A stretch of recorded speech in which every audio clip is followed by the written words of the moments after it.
What's going on, guys? Welcome to the Jiu-Jitsu Therapist Podcast. On this episode, I have the Ultimate Fighter 8 veteran and UFC Featherweight Phillipe Nover. He's got a fight coming up on the Brooklyn card.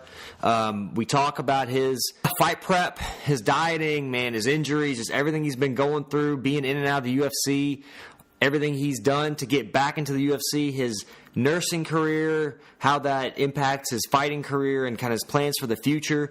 Awesome podcast. We have a ton of great information for you guys. Stick around. Thanks to Phillipe for joining me, and enjoy the podcast.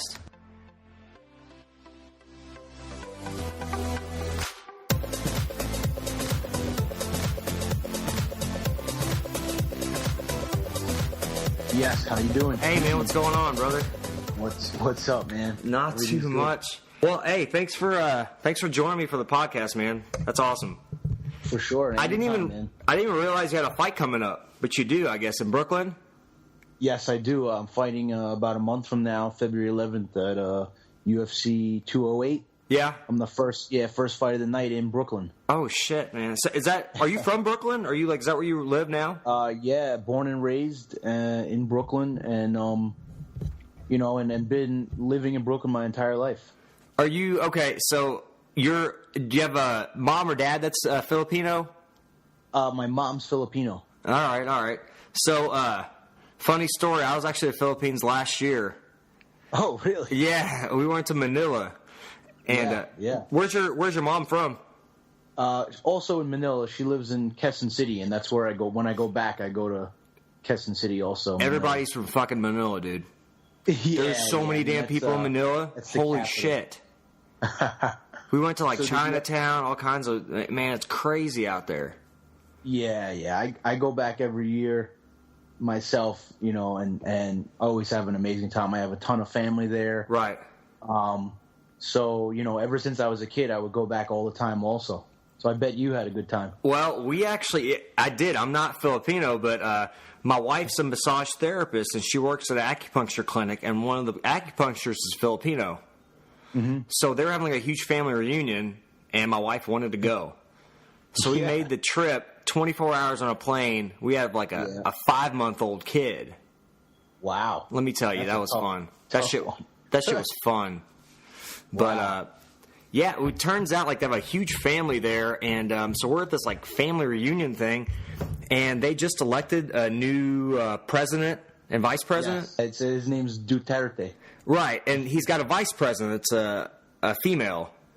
Uh-huh. So we're standing there, outside, because my son is screaming his head off, and the security people come up, and we're like, what the hell's going on? And then this lady walks through. She goes to the bathroom, and then she comes out with these Secret Service. I mean, just a couple guys wearing earpieces. Yeah. She was the vice president-elect. She was there making an appearance. I was like, what the hell? That's crazy. It was wild, man. I was like, holy shit. So, and here's the next part. On this night, I tried balut. Oh, that's awesome, man. Yeah. First time I ever saw it was when you were on The Ultimate Fighter.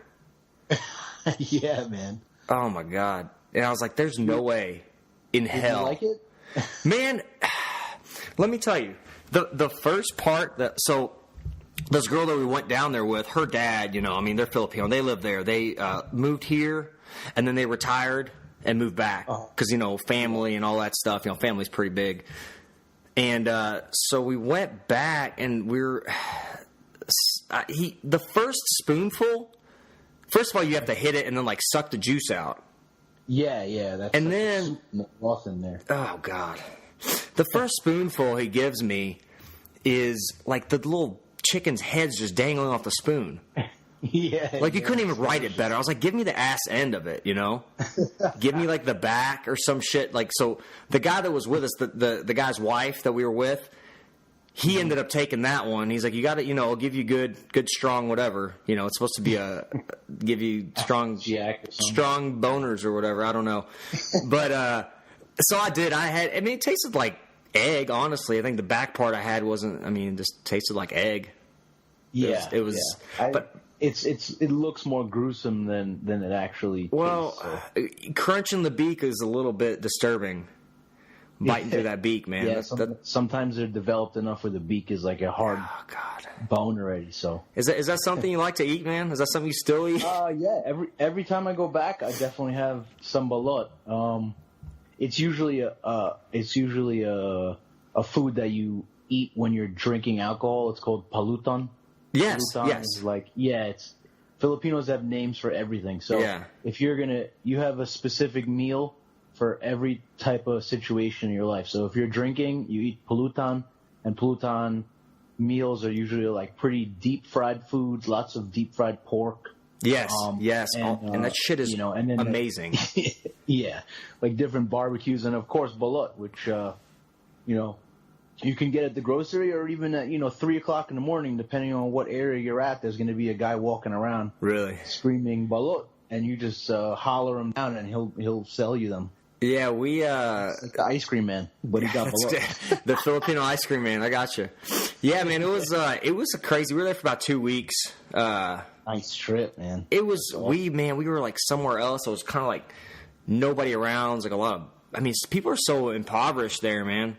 Yes, it's insane. It is insane. More than 80% of the population is poverty. There's no middle class. It's either the very wealthy, the very rich, and and they're squatters. The rest are all squatters, and it's lifestyle is. If you have money there, you can really live well. And, for sure. You're just unfortunate that there's a ton of people without jobs, or even people who get jobs and are college educated. They're not going to make enough money to really, a college-educated person with a bachelor's degree will be lucky to get a job at like some grocery store making, a few $100, a month. Yeah, I mean, as far as American dollars. They can live off of that, but it's not much. Right. Well, like we stayed, basically it was a compound. It was like armed guards. You walk in and you have to tell them, we're here with this so-and-so family. But like, I'm originally from Russia, but I look like a white guy. So like, I'm usually taller than everybody that was there. Yeah, and like people were just like staring at me like, what the hell is this guy doing here? So it was interesting, man. It was a cool experience. The driving is insane. Yeah. I usually have a driver. I don't mess around. Yeah. with the me driving. Even though I drive stick, I ride motorcycles, but I do not mess around. Dude, like, kids, just, like little kids. Yeah. Little kids, like a dad and a little baby in a diaper on a scooter, and the mom sitting behind, no helmet, no nothing. The dad had like a bike helmet on, like a bicycle helmet. Yeah. And they're just weaving out of traffic, man. On a motorcycle. Yeah. It's crazy. Yeah. But we did one other funny story. Just we had to bribe the cops. Oh yeah. Yeah, because it's common down there. Yeah. Well, we were driving to that party I was telling you about, and they like. I guess our driver, like switched lanes or something crazy. I mean, everybody's cutting everybody off. So like switch lanes, so the cop waves him over.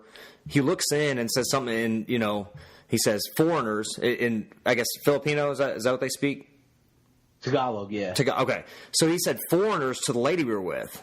He said, foreigners, meaning like, you better give me some money, Yeah, that's why he pulled you over. He didn't even want to give you a ticket. He just wanted to. Yeah, he saw that we were in there. He saw we were foreigners, and he's like, all right, well. So, I need some. Anyway, man, it was crazy. Massages were awesome, by the way. It's like $10. Cool. Super cheap. Yeah, every day. That's what we did, man. And they're super tough on you. Yeah, it was awesome. So we did that. Food's excellent, by the way. Yeah. But man, I was gonna kind of start with you, man. I do jiu-jitsu. I've been training for a while. I know are you a black belt now in BJJ? Yeah, in Brazilian jiu-jitsu, I've had my black belt for a few years now. Who are you under? Well, I received my black belt under Alexander Soca Freitas. He's actually he was my second jiu-jitsu teacher. I originally trained with Rodrigo Gracie and Matt Serra. That's awesome. And then I moved in with Soka, but in the last about 6 to 7 years, I've been working with John Danaher and Renzo Gracie. Really? So out there with them, what's that like, man? I mean, it's great, man. I mean, I love martial arts in general and jiu-jitsu from the time where I started training it, which was probably about age 16, 17. Wow. It evolved. It keeps evolving, and from the original time when I started training jiu-jitsu, it was always with the theme of, you can doesn't matter the size of your opponent, you kind of could just like maneuver him and submit him and stuff. And Sure. It's amazing. Yeah, the evolution of jiu-jitsu is amazing. And I right now I train a lot of MMA style jiu-jitsu. I stay away from the sporty stuff. Even though I train with all kinds of different levels of people, but my primary training is all MMA jiu-jitsu. Okay. So are you doing any gi training, or you mainly do like no gi? I mean, I only put the gi on for photos. That's it. Really? I'm sorry, man. Yeah. No, it's all good. No, I think you got to train. You got to train what functionally. You got to train what you feel like is necessary. I think you don't get to wear a gi when you fight. Yeah, I appreciate the gi. I think it's actually more live and street self-defense wise. Sure. Because unless you're fighting on the beach, the guy's going to be shirtless. So here in New York, a guy's always wearing a jacket. I wouldn't mind throwing someone over, with using their collar or something. Yeah, for sure. I probably wouldn't choke someone out on the street. Probably more punch them and kick them. But I mean, it's more street self-defense, that gi, and I do appreciate it. But it would give me poor habits in an MMA fight, which aren't there. So I have to separate that. I can't. I'm looking for grips, and there wouldn't be any grip going on. So for me, it's pure MMA style jiu-jitsu that I've been training for the last for a while, like last 5 years. Is that was jiu-jitsu the first like martial arts you picked up?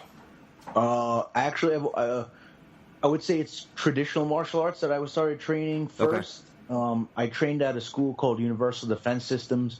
My teacher at the time was Sifu Ralph Mitchell, and I trained in like Kung Fu, Jeet Kune Do. We even did some kickboxing, Savate. We did like a whole ton of stuff, and I even did weapons. It was crazy. I did forms. That was from age like 9 or 10. And then I just kept moving forward with it. But that was the first thing I started with, But I've always been like a martial artist since that age, I've always I just love learning about the body, how to maneuver my body, how to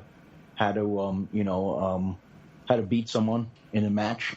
Yeah, I mean, and you're not. What do you fight at 145? Yeah, now I fight at 45. I actually fought in 4 weight divisions in my professional career. Really? So, what was the Ultimate Fighter? I was at 55. 55. Before the Ultimate Fighter, I was at 70. Uh-huh. Before that, I fought my first fight in 2003 against I forgot his name. He's actually fought in the UFC, and I fought him at 185. He still fights 85.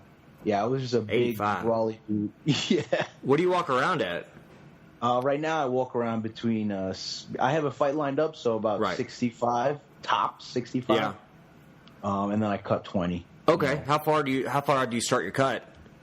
I mean, I always monitor my diet, so I do lots of different things. I also work with George Lockhart. He's my nutritionist. Yeah, I've heard of him. Came to 45. Yeah, he's an excellent guy who has the whole thing broken down to a science.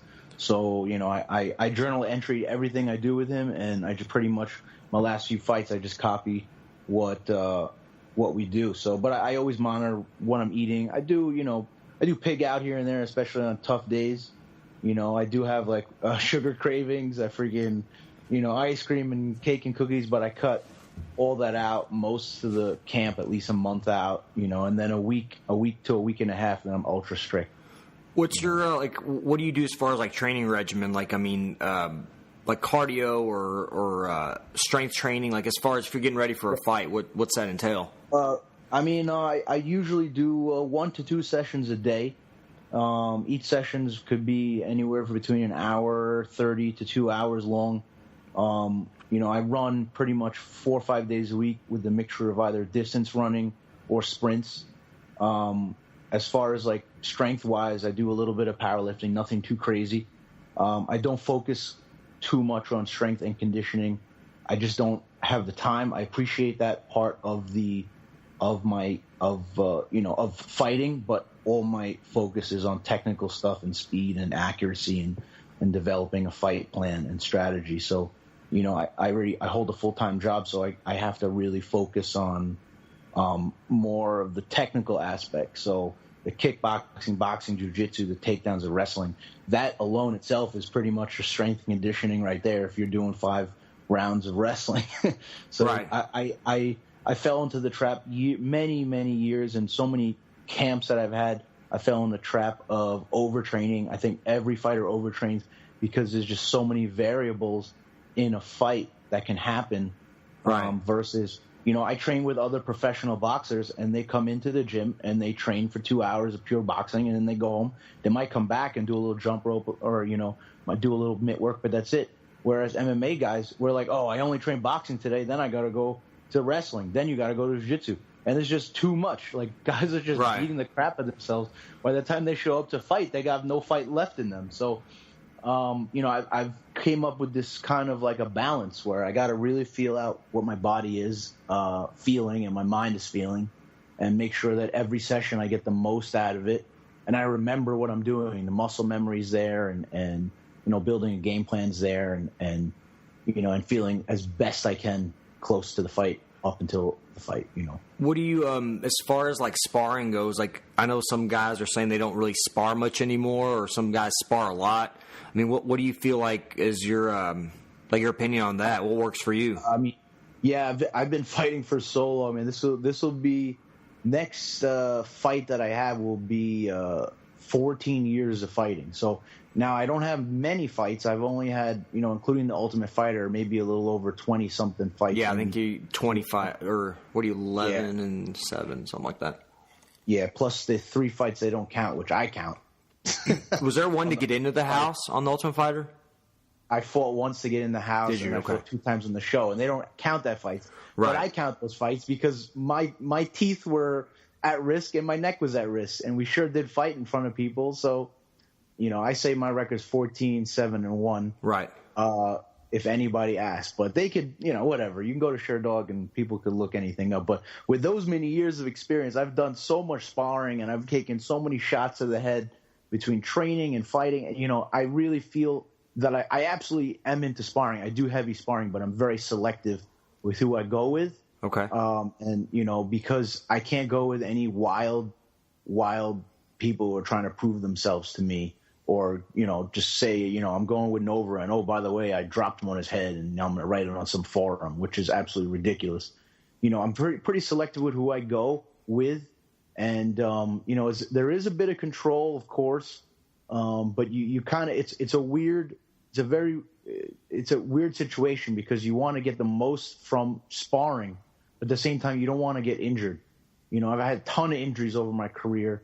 And right now, it's like every sparring session is more an objective type situation. Instead of going out there and just trying to, get punched in the face and punch someone in the face, I'm working on particular things with my coach while my coach is watching. And if he's not there, I'm working on particular things regardless. So, scoring a particular move over and over and over, and especially strategy for a fight. So right now, sparring is about 1 to 2 times a week, and with high objectives that I have every time I spar. And I'm pretty selective with who I train with. Like, I can't go with any wild guys. I have I'm not trying to make a sparring session a fight, Right. If that happens, I should be getting paid. For sure. Yeah. It's a lot different than other sports. It's hard to go live, really live, right. in sparring. So all I care about is one fight, and that's coming up in February. It's weird how the game evolved, because when I first started, it was how much beating can you take, and I think everybody did this. But now I'm realizing that concussion after concussion, that ends your career early. Yeah, I mean, have you ever had concussions or have been? Absolutely. Yeah. All my training partners, we all had situations like that, and taken so many shots to the head. And it's not even something so intentional. My sparring partners that I work with, it could just be, you always want to score one more point than the other person. So it might even start off the first round light, and then by the time 5th, 6th round happens, you're really heavy, but I'm a big fan of headgear, 16-ounce gloves, hand wraps, Vaseline mouthpiece. I don't spar unless I have all my safety equipment. available. So, but I've definitely had multiple concussions over my career, and as a nurse, I know what the symptoms are. Yeah, for sure. So, and that's when I slow things down and I say, Coach, I can't spar this week. I'm nauseous. I'm dizzy. I got vertigo. My face hurts. Yeah, teeth hurt. Yeah. So, yeah. So how do you feel, man? Like, putting yourself through that though, like being a nurse. Like, I mean, you've seen, I'm sure, a bunch of stuff. I'm a physical therapist, so I've seen. So, seen some of that shit as well. Like, how does it feel? Like, are you concerned about long-term, effects? Yeah, I mean, I definitely am concerned about long-term effects of my body because I've already had neck surgery because of fighting. I had, a lot of different problems with my body, and it's all related to the fighting and training. There are health benefits to training. I'm an athlete. I push myself. I'm in great shape, but there's a certain point where you overdo it, and that's when you get injured, and it always happens in MMA. Do you take time off? Like, I mean, if you do, like, as far as no sparring, but do you do other stuff? Do you continue to drill or grapple? Absolutely. Drilling is key, man. Drilling is key. Always a real athlete, a real good fighter is always in shape year round. I don't ever blow up where I'm like 200 pounds. I don't know how these other fighters do it, blowing up that big. And then once you get a fight notice, your entire camp is dieting and just worrying about your weight.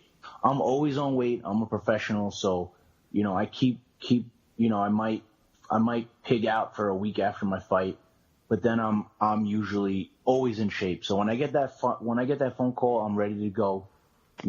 Pretty much in fight shape. And then if I'm injured or if I am sparring light, or I'm always drilling, always watching. And I think in the last couple of years, I've been doing more watching fights, watching how the best people do it, how the others do it. Because right now we have the best technology to watch fights from different angles, slow motion, everything. And and also watching my own sparring. So you might not even remember sparring because I got punched in the head so many times, so now you could take that sparring session and you could rewind it over and over and over instead of having to spar as often, so you could see exactly what you're doing wrong and right. Do you use as far as like you talked about like watching tape and stuff and strategy goes, do you try to switch up your strategy, or do you always have kind of a certain game plan you go in with for a fight? I switch my strategy for every opponent. I always formulate a game plan based on my opponent. I know there are fighters out there and there's my strategy is this and that. And I'm going to no, but the truth is you have to strategize based on what your opponent's weaknesses and skills are. So if your opponent's really good at one particular thing, then you might want your best bet statistically is to do something else. So, I definitely analyze my opponents. I watch tons of tape, hours and hours of tape on them throughout my camp, and I come up with a game plan, see what their habits are, and I try to score on what they do wrong. So that's a huge component to battle. I don't just go out there and just crapshoot it. Who's your who's your head coach? Like, where do you train in your MMA? My head coach is Jason Strout. I actually had Strout for probably at least 6-7 years now since after the Ultimate Fighter, and then getting kicked out of the UFC. I've had him as a coach right back up, and it brought me back to Bellator and the UFC. So right now he's a really good, excellent coach. He's a coach from Church Street Boxing. He's a former student under Duke Rufus also. And he has a lot of pro fighters, pro MMA fighters, pro kickboxers, pro boxers. So very comfortable with him. Yeah. What, you kind of talked about injuries and stuff. What kind of stuff have you dealt with, and kind of what's your recovery process been? Well, probably the worst injury I had was, in 2000, and I think it was 2009 or 2010, I had a neck surgery, and I know I probably most of my injuries, the worst injuries, are from wrestling. Okay. So, I never wrestled as a kid, so I had to make up all this time. My body was more of a striker's body. And then, when you yoke down on someone's head and neck and back and stuff like that, then you start feeling, the muscle structure wasn't there. My neck muscle structure wasn't there either. So I had a herniated disc in the C level, and it was just nagging me. I was having tingling, weakness down my arms. I went to 5 different doctors, and finally I decided to get a total disc replacement. And I had the surgery done, and I feel better than ever. Right. I had a lot of anxiety and question, if I'm going to continue doing this. And I went to a doctor who his name was Michael Shapiro, and he said, man, I'm going to get you back in the cage. And I said, you're that confident? Because I just wanted to be pain free, but he was like, no, I'm going to give you a brand new neck. And that's what he did. So I got like a titanium, it's like a titanium plate, and there's a plastic half sphere in the middle, and I still have a range of motion. I'm great, and I don't mind. I'll shoot a double, and people guillotine me. I don't, there's Doesn't no bother problem. No. That's awesome, man. So yeah, I mean, so you've been see how long it lasts. What's that? I said we'll see how long it lasts for. Man, the body is, you if you take care of it, I mean.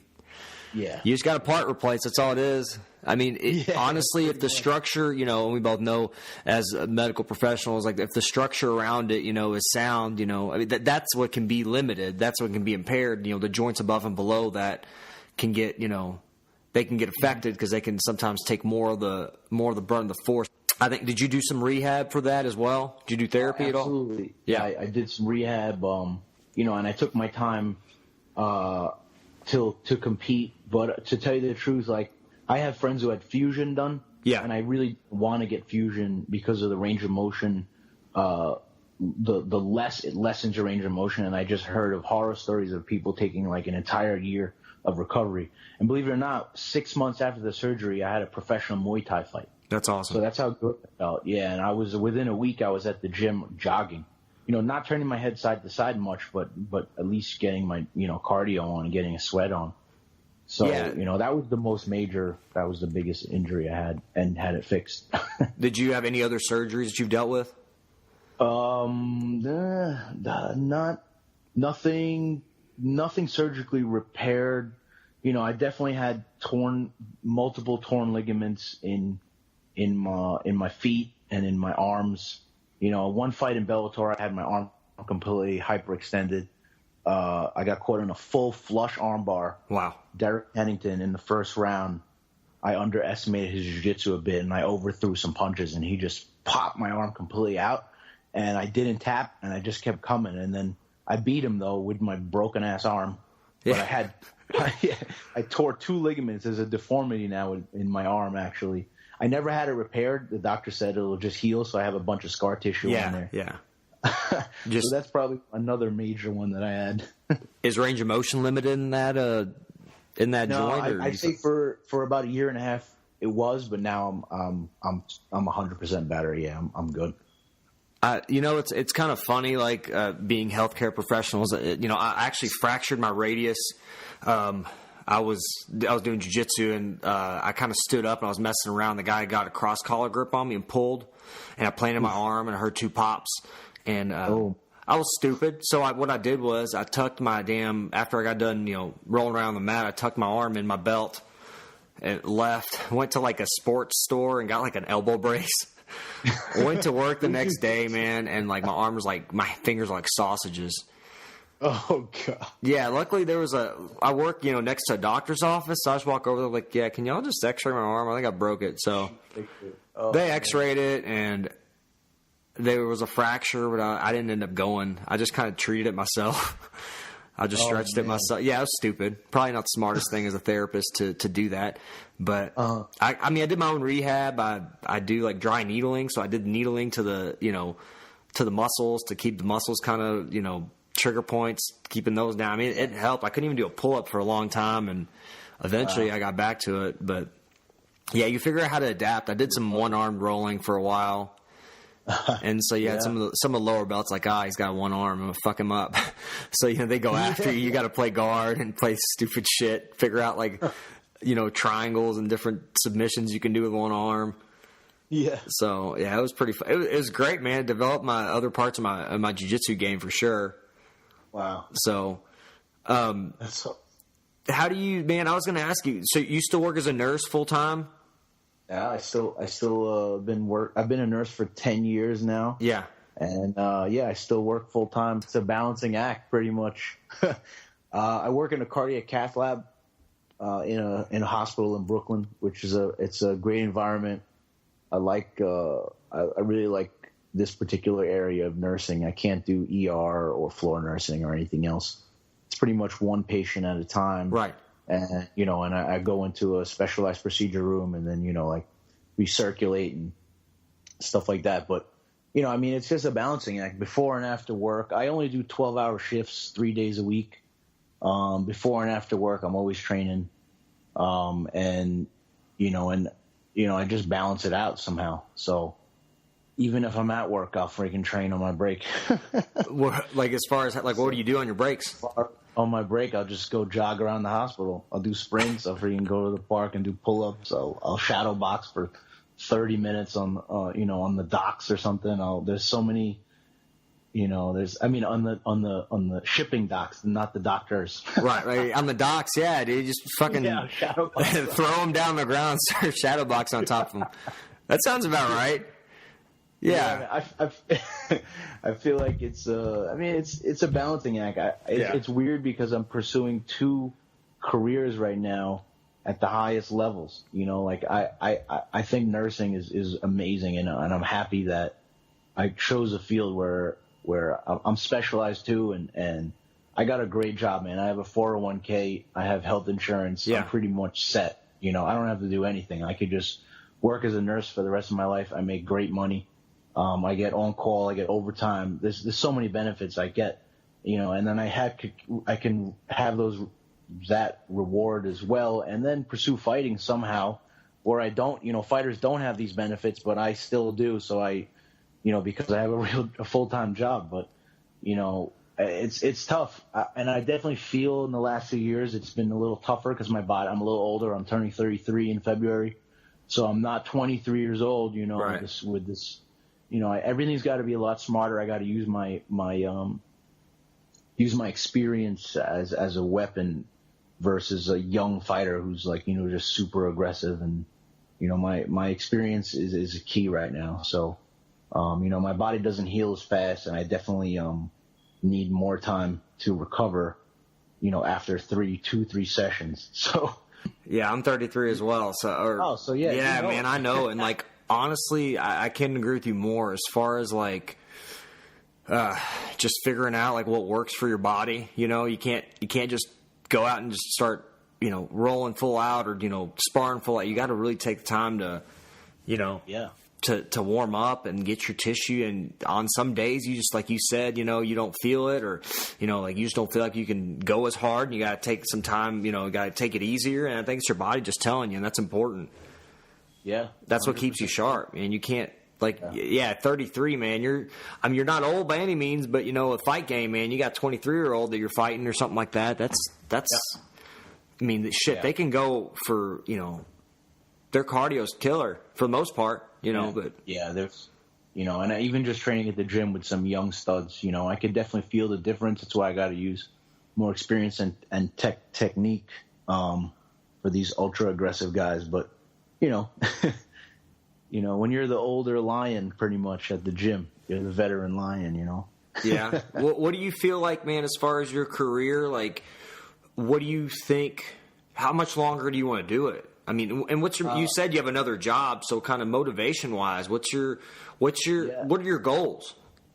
I mean, I remember, after my neck surgery, I was like, I am done with this, and then I was like, wait, I go back to the gym and I start working out, and then I feel great, and then I start, I say, all right, let me have one Muay Thai fight, and then I wind up beating the crap out of the dude, and then I was like, all right, maybe I'll fight again. So then, it always just sucks you back in pretty much. And then I remember a couple of years ago, I was like, man, I think I could get back in the UFC. I just got to get some wins together and get back in there, and maybe I can be in the top 10, or and it happens because you're training. I'm training with guys, regardless if I ever fight again. I'm always going to be training, and then I wind up training with guys who are in the UFC or up and comers, and I feel like, man, I can hang with these guys. I'm good. I could keep this up. And, and then I just get sucked back into an entire routine, the routine that I've been doing almost my entire life. But as far as my future is concerned, I look at each fight one at a time. And, and I have a contract with the UFC right now. This is actually my last fight on the contract. So, I have to go out with a pretty good performance if I plan on getting re-signed. I know I know they're pretty ruthless, the UFC itself, as far as like contracts. So, I'm happy that they, even coming off of 2 losses, that they allowing me to fill up the 4th fight. I fought in Brazil in September against Renan Barão, which is a former world champion. And I saw that fight. And I stood toe to toe with this dude. Supposedly, he was like the best guy pound for pound a few years ago. People were calling, and then the only reason why he beat me is because he scored a couple of takedowns. But I didn't even want to do any takedowns. I just wanted to go out there and box with the guy. So, maybe the UFC appreciated that, and they were like, yeah, Nover, wants to throw hands. So maybe they probably appreciated that. And I put a good performance on, so they're giving me my 4th fight against a guy who's nowhere near as talented as Barão. So, this fight, I'm going to go out there, and they gave me a huge opportunity. The UFC allowed dreams to come true. I fought in Manila when I first got signed, in front of my family there, near the place where, I kind of grew up. Every summer I would go to the Philippines. So it was amazing to fight there, and then having a fight in Vegas, and then in Brazil. And then now I'm finally, after 14 years in this sport, I've never fought in my hometown in MMA, and now I'm here. I'm fighting a mile and a half away from where I live, at the Barclays. Yeah. And I pretty much jog to the Barclays. That's how close it is. I'm going to be able to cut weight in my own bathtub. I'll be eating in my own kitchen, sleep in my own bed up until the fight. So this is an amazing experience. So, it's going to be super fun. And as far as my future is concerned, I'm going to go out there and put a good performance on and make sure my body feels good again, and then just keep climbing to the top. If UFC gives me another contract, then, I'll take it.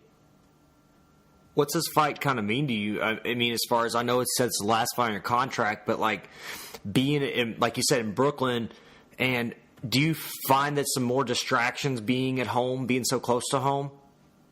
I'd say, you know what's funny? When I go away, you're right. I don't have too many distractions because I'm not checking my phones and my phone and my email, and I can't interact with the people as much, even at my job. When I'm here, as soon as I get back from anywhere, because I've been traveling a lot in the last couple of years, as soon as I get back, I got a ton of things to do. Yeah. It's always something, I also I'm involved with different businesses too. So then there's always something, you got to do this, you got to do that. There are multiple distractions, but I know up the fight week, especially, I'm going to be cooling off those things. And I actually feel it'll be a bigger advantage than having those distractions, because I'll be in my own house. I don't have to worry about food. I don't have to worry about what restaurant I'm going to eat at. I don't have to, sometimes I'm actually, we fly out, and next thing you know, it's like 5 guys in one hotel room. It's uncomfortable. Yeah. My last couple of fights, I didn't allow that. I got extra rooms. I don't care if I have to pay for everybody, but, there's no way I can have 5-6 guys in one hotel room, but that's what a lot of fighters do. And so we did for years.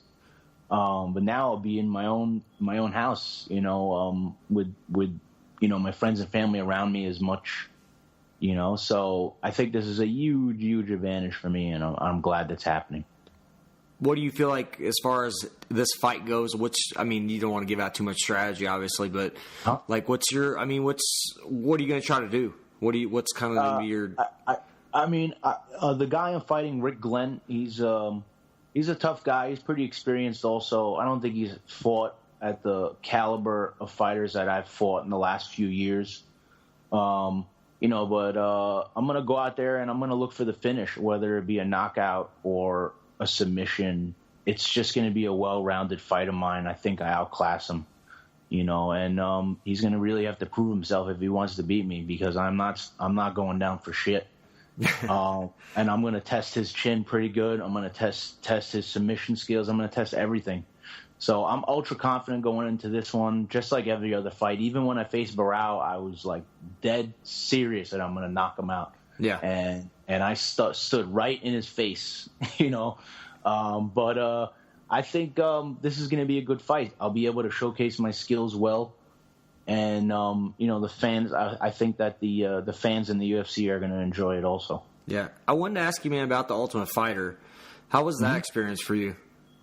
I mean, that was like life-changing at the time, because in 2008, I think I had like 5 MMA fights, and, no one even knew who I was at all. And then all of a sudden, you go from 0 to 100. It's like hitting that hitting that gas pedal hard.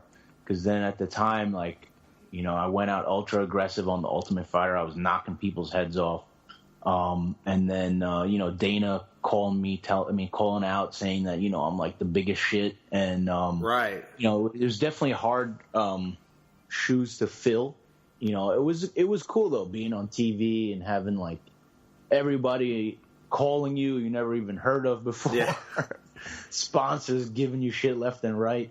And then it's like the limelight is just on and off very quickly though, because as soon as you lose a fight, I remember when I lost my final match to Escudero, I remember just like sitting in the hotel room in the morning time and like, no, the phone didn't ring at all, other than, the people who really care about you, your true friends and family. I remember even asking, I think at the time I was like, I think I needed a ride.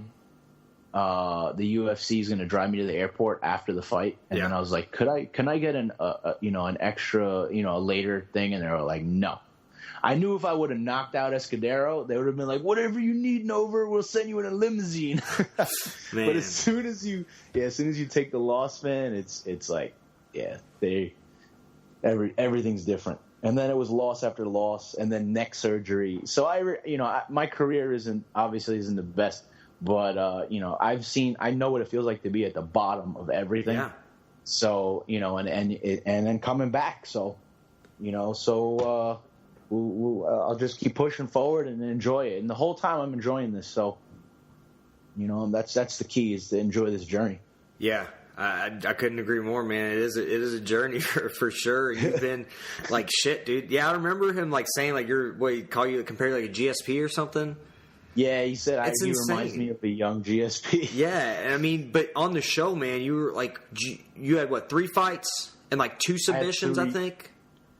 Yeah, but I never even got a takedown. All I would do was punch him to the ground. That was my best takedown, was a right hand to the chin. There's nothing wrong with that, man.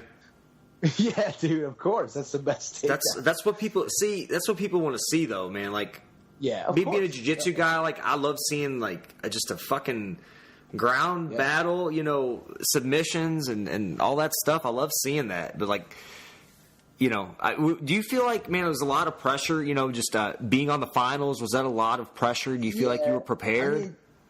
I mean, I don't think I was mentally there to prepare myself for everything. But I'm not blaming it on Dana or anybody, because as a fighter, he could have said Nover's a piece of shit, and I just got to keep, anybody could say anything. It's really about how you view yourself. So, and the truth was, I don't think my skill level at the time really was there. Maybe, I wouldn't say they were lucky shots or anything, but I think that, I was ultra aggressive and I did great. And at the time, I think I lost to Escudero was because I had 0 wrestling, and he was like a pure wrestler. And then over the last few years after that, I've been working on a really good wrestling game, and I fought tough wrestlers and beat them. People even labeled me a wrestler. And now my game is like really full circle now. I wouldn't mind a wrestle, jiu-jitsu, striking. I pretty much can go in any territory at any time with anybody in my division. So, you know, it really just it's a matter of how I strategize the fight. You know, but, you know, as far as like being thrown right into the Ultimate Fighter and then ripping through the competition, maybe right after the fight, I feel like maybe I wasn't ready to be in that limelight so heavy like that. It was wild, man. It was wild. So you got second, but like as far as from your season goes, who from your season is still in the UFC? I'm not even sure. Yeah, they're no one from the lightweight division. Yeah, I mean, yeah, Escudero, he'll probably get signed again. He just came off a win, but right, he was brought back and cut like a couple of times. Right, I remember that. He's kind of struggling like me. Well, but he's not in the UFC right now. But the heavier guys are Ryan Bader, obviously. Right, Tom Waller. Yeah, because they had two classes, right? They had you guys and they had who were the coaches that year? Yeah, Nogueira was my coach. Nogueira, and then was it Mir? Yeah. How was that? Like having those guys? That was crazy, man. Yeah, I mean, at the time I was looking up to them like, holy shit! I was just watching their fights. I remember watching Nogueira on Pride. Like, oh hell yeah! And then he's my coach, and I'm like, this is nuts, man. So, I really impressed him too. He was a huge inspiration on the show, and just to meet him and have him corner me and give me advice about fighting was crazy experience. Yeah, he was dude. That guy could take a fucking punch like nobody's business. I mean, he fought Fedor and he just fought the craziest people, man. Like in Pride, it was crazy. Yeah, it was absolutely absurd. Like, I mean, his jiu-jitsu was just awesome. Yeah, absolutely. Yeah. Do you feel like as far as any like stuff that sticks out for you from the Ultimate Fighter? Like honestly, I'll tell you, being a guy from Kentucky, I'm in Louisville.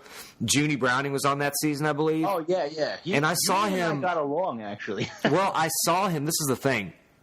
He's from this place. He trained in this place called Four Seasons in Lexington.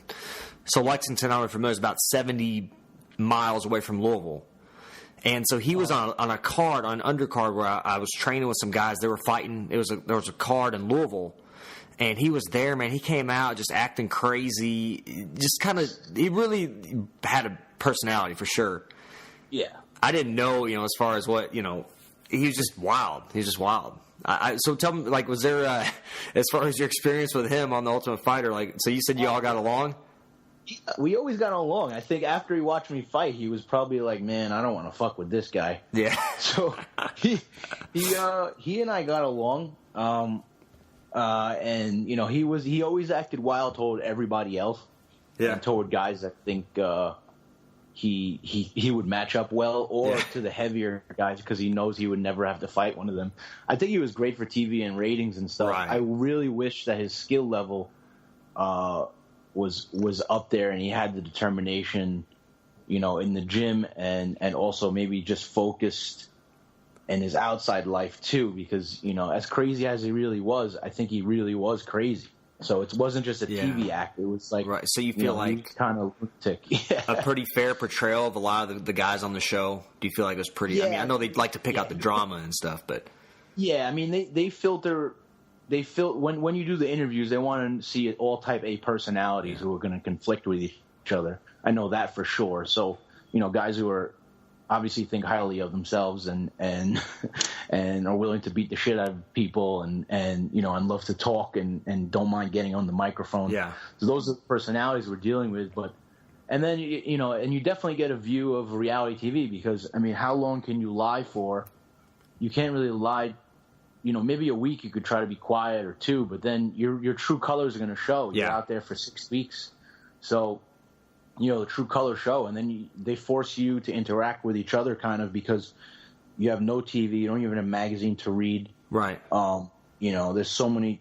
I mean, for me, I remember just like drawing artwork, pictures. We used to play games with each other. It was ultra boring, but, it forced you to like interact with each other, and it made people crazy too. But they would give you guys alcohol though. Like, what the hell's the point? Yeah, why is that? Yeah, that's crazy. Being an athlete on television, I didn't have one sip of alcohol when I was on the show. even after I did not want to have any camera on me when I'm drinking alcohol. I think that at the time, you know, I was very focused on showing the world what an athlete should be and what a martial artist should be. And, you know, it's a very humble, disciplined lifestyle. And, you know, and acting wild and drinking and then fighting in a cage, I thought that would make ratings for me, and it wouldn't present myself properly to the world. I wanted to show people that I'm professional and I don't poison my body this way and stuff. And people on the show were like weird. They were like, "Why don't you drink?" And I was like, "Dude, I'll drink after we're done with all this shit. This is a business. I'm on business right now. Right. I don't drink at work. I don't drink. And I even said I'm not here to make friends with anybody, even though I made friends with a couple of guys there. I said I'm here on business. I'm here to beat the shit out of you guys and get the fuck out of here, you know, yeah. And go back to my family." I was so focused on that show. That was one thing that I was never, like, I don't know if I was ever more focused in my life on anything, man. I was so focused. I was like, every day was a journal entry. I would take notes on all my opponents, all the people on the teams. I was like super focused, man. I think that's how I made it to the final. Yeah. You know, just staying super focused. Well, what was kind of, I mean, you've had, like you said, you've been in the UFC, then you got cut, and now you're back. But, like, a lot of your losses, man, are, like, split decisions. Like, how does that, I mean, is there a motivation for you just to fucking submit or finish somebody? Is there more motivation for you now? Not because I feel like there's a few fights where, I mean, you obviously, not obviously, but, I mean, you should have won. You know, there's a few split decisions that should have gone your way, and they didn't. How does that, like, does that eat at you? I mean, is there stuff you could have done different? Absolutely. I got robbed so many times, man. You know, and that's the fight game, because if you don't get a finish, you know, what's going to happen is the judges are going to screw you. Yeah. So, you know, it definitely fuels me to get the finish. It's just hard to do it at such a high level, you know. It's super hard to get finishes at such a high level, and then if you don't get the finish, sometimes you're at risk to get knocked out or submitted yourself. So it's a tough balance that you have to find. I remember there was one fight in Bellator. I fought Marcin Held. Yes. And I definitely won that fight. I completely dominated. Even his Marcin Held's father went over to my corner and said that he thinks that his son lost. That's how bad it was. Right. Even Bjorn Remny was like upset. Everybody was upset. I dropped him twice in the first round. Him with a right hand, I dropped him, and I did a jumping knee, and he fell down. And they still gave him that round because he attacked an ankle lock, which wasn't even threatening at the time. So, I mean, that got me so furious, man. And, I mean, but you know what? The judges screw fighters over all the time, not only my career, so many people. So I just got to keep moving forward, man. Yeah, how do you recover? Like I know physically you're probably okay, but mentally, like, what do you do? What's your process to, like, say, mentally get your shit together and just, like, say, look, I got to get in the gym, or what's your motivation to do that? I mean, regardless of any fight outcome, I'm always motivated to get back in the gym. And, you know, and then people, it's about not even like enjoying a win or celebrating a win. For me, it's celebrating a fight camp that went smoothly and a performance. That's what I do after I fight. So whether I come out win or lose or get robbed by judges, I'm going to say I'm celebrating right now a good fight camp, and I'm going to get back in the gym and see whatever I did wrong, I'm going to do right. Even fights that I come out there and win or whatever I did wrong, I'm gonna correct in the gym. So it's the same routine no matter what, you know. And being in this sport for this amount of time, you know, I've seen it all. So there's no surprises. I can go out there and get robbed February 11th by the judges, God forbid. But I mean, I'd be furious for a while. But you know, it happens in every fighter's career. Yeah. You know? Yeah, it's happened to you numerous times, man. It sucks. Yeah, it sure it sucks. I mean, like, I don't know. As far as, you know, was there like a promotion that you really, I mean, felt like, you know, is fighting for the UFC kind of, do you feel like it's what it's cracked up to be? I mean, you know, sometimes when you win, you know, they take care of you. When you lose, that you're not the favorite. I mean, the UFC, I think the UFC wants it, just like any business, it's based on money, and the people who provide the money are the fans. So they want people who are going to attract the fans. Obviously, they want marketable fighters.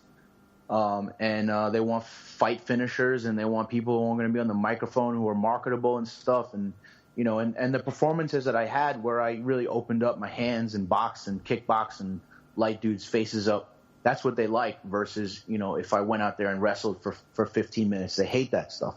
So, it depends. It's a tough balance because then if you fight a fighter who has really lethal hands, you don't want to go in there and risk your jaw, just because you want to please the fans. Yeah. You got to make sure that you win the fight. And sometimes you have to just say, hey, I'm going to win this fight. I'm going to wrestle this guy down. And I'm going to wrestle hump him for 15 minutes. Right. So he doesn't have a chance to break my face.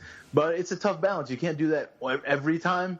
But, I know the UFC is not appreciative of those style fights, and they get rid of those fighters quickly, even if you're in the top 10. Right. There's a lot of careers out there I could mention where guys are crazy good wrestlers, and they're taking out strikers just by wrestle humping them and stuff, and the UFC hates it. So, I mean, do you feel like that's, even with you having a few losses, do you feel like that's why they brought you back again? I mean, I know you had a few wins, like on the kind of, was it like a local kind of regional scene? Is that where you kind of had a couple wins? I had a couple wins after I lost to that Marcin Held guy. I had a split decision loss. I did win in Bellator, and then I had another win in Ring of Combat, which was like, my original promotion that I did. Uh-huh.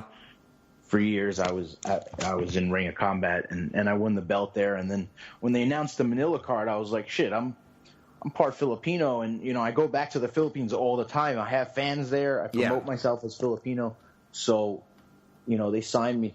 And then now that this Brooklyn thing is going together, I mean, this is just another dream come true, So yeah. I mean, yeah. I mean, I feel like it's your time. I mean, like, absolutely. Yeah. Do you feel like you're going to win this fight? Let's just say that. Like, how soon do you want to fight? Like, what do you want to, like?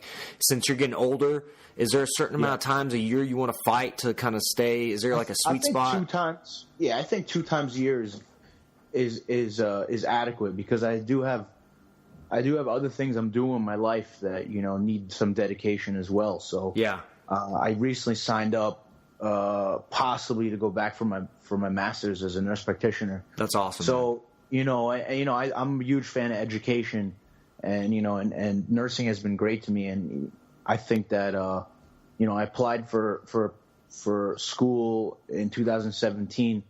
Whether I do it or not, we'll see if I get accepted to whatever programs I'm trying for. But, that's an option too. And I can tell you the truth. I will still work full time. I will go to school and I will fight in a cage. I will see how far it could take me. Do you feel, man, I know, do you feel like being a nurse kind of hinders though? Like your like your level, like how high you can get in in MMA? Do you feel like it gives you I'm not putting the hours in that a lot of these people are putting in, but I have to, make it up in other ways. So like, as far as like, there are definitely times where I come off a shift and I'm exhausted and I have to cancel on my training session versus guys, they get a good 10 hours sleep every night. Yeah. Where I don't get anything near that because I'm, but this is the lifestyle I chose. Right. I'm not going to give up working as a nurse. Absolutely not. That's like trading in, an X5 for a Toyota, So you know what I mean? Tercel. Yeah. So I got it made well, man. I'm not going to give this up. I actually did quit nursing after The Ultimate Fighter, and I just had a poor outcome after that. Yeah. I made the least money I ever made in a year. Yeah. That's for sure. I lost all my benefits, and I moved back to my mom's house. So then I had neck surgery. So, I mean, like, that's what happens when you make these poor decisions. Man, some people do it, though. I mean, some people feel like you got to give everything up to go for that one goal. Yeah. No, I've definitely thought about it as well. But at this point in my life, I definitly I'm just going to keep doing what I'm doing right now. Are you going to make more videos of you draining your ear? I will actually. I got to do some other medical thing. I used to do IVs on myself all the time after fights. Dude, that's awesome, by the way. Yeah. I do my own IVs and I plug everybody else up on my training camp. But now, I mean, USADA doesn't allow IVs, right. So I cut that out completely. Yeah. But I used to do my own IV like a crazy drug addict looking guy. That's all right, man. Whatever works, right? Yeah, it definitely worked for me. But now with USADA, I play by the rules completely. Right. Do you feel like, man, that was a good decision on their part? I mean, just because a lot of guys, when you guys rehydrate, I think it's more. I mean, I guess more effective. Some people think it's more effective than orally. Yeah, I mean, I was a fan of it, and I was using it. It was within the rules up until 2016. So, but I rehydrated my last fight prop. The within the rules, and I felt fine too. So it could be a placebo effect where you might be thinking it's better or not. But what they want to do is they get an even playing field. So because the IVs could actually mask up steroid usage if you over hydrate yourself and you just flush. It's like a flush system. You flush your whole system out with saline, for a few days, and then the steroids won't show up because you diluted your blood out. Yeah. But they're trying to make an even playing field for and a lot of guys are on the stuff. I've never messed around with it, but I know guys who have, and I even had an opponent before that recently tested for some substance he shouldn't have had in right. So I mean, it's a tough balance, man. Pretty tough weight cuts though in the past. Oh man, yeah. Well, I had one weight cut that was like probably the worst weight cut of my life. I did make weight after like 3-4 times missing the weight. I was in Indiana. I fought for the show called Dakota Fighting Championship or something. And, and it was no, not that one. It was Hoosier Fight Club. I'm sorry. I fought in this show called Hoosier Fight Club, and I didn't cut weight properly. I was listening to my training partner Dave Branch how he cuts weight. He's a big guy, so yeah. I went by his advice, and it was completely off for my body type. I wound up having to cut like 12 pounds the day of the weigh-in. Oh, geez. And my whole body was cramping, and I told my coach to just drive me to the hospital. It was awful, and then I also had a sprained ankle, so I couldn't run. So what'd you do for cardio? I just went on a bike, or I just hit pads, and it was a terrible, terrible experience. I wound up winning the fight. Luckily, the guy kept shooting in for takedowns, and I stuffed a bunch of them. But as far as like having pop in my step, I had nothing because my ankle was sprained. So it was an awful experience that led to a win, though, somehow. Do you feel like you're, as far as like your cuts, like you'll know if you have a good fight or a bad fight? Like, do you feel like there's now every weight cut after that weight cut I had in Indiana has been on point. I don't mess around ever because it's all about spreading out the suffering. Weight cutting is suffering. So if you don't want to diet, then you're gonna suffer the week of the fight, and if you don't diet the week of the fight, you're gonna suffer even more. So I just spread it out. So I start cutting out a lot of foods that I shouldn't be eating closer to the fight, and I just sacrifice more and more, spreading out the suffering. So if it's the people who aren't disciplined or think they can get away with eating certain foods, throughout their entire camp, and then they're like, oh shit, I'm 25 pounds overweight, and then next thing you know, you're gonna have to sit in that sauna until your brain is fried. Yeah. So, which happens to everybody. Yeah. What's the most you've had to cut before like day of? Is 12 pounds the most?